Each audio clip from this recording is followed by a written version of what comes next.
జింక అందం story continuation. అప్పటి వరకు ఎంతో ఆనందంగా ఉన్న జింక మనసులో బాధ ప్రవేశించింది. ఆ చిన్న లోపం లేకుండా ఉంటే ఎంతో బాగుండును కదా అని అనిపించింది దానికి. ఇంతలో ఏదో ప్రమాదం రాబోతున్నట్లు పసిగట్టింది.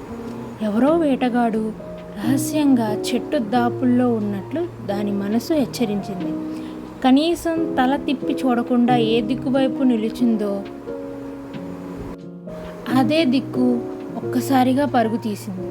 వెనక ఎవరు అనుసరిస్తున్న అడుగులు శబ్దం. చెంగున అంగులు వేస్తూ వేగంగా పరిగెత్తింది జింక.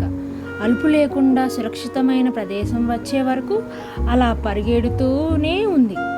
ప్రమాదం తప్పిపోయింది అని గ్రహించి పరుగు ఆపేసి ఓ చెట్టు కింద నిలబడింది. అమ్మయ్య, ఎంత గండం గట్టించింది అనుకుంది. ఆ గండం తప్పించినా తన కాళ్ళ వైపు చూసుకుంది. అంతకుముందు ఎంతో అందవికారంగా కనిపించిన తన కాళ్ళు ఇప్పుడు బంగారు కడ్డీల్లాగా ఎంత అందంగా కనిపించాయి. దేవుడు తనకు అలాంటి కాళ్ళు ఎందుకు ఇచ్చాడో తెలిసి తనకు అలాంటి కాళ్ళను ఇచ్చిన దేవుడికి కృతజ్ఞతలు తెలుపుకుంది. ఇక్కడ మనకి ఏం తెలిసిందంటే ఏదైనా మన మంచికే జరిగింది అనుకోవాలి.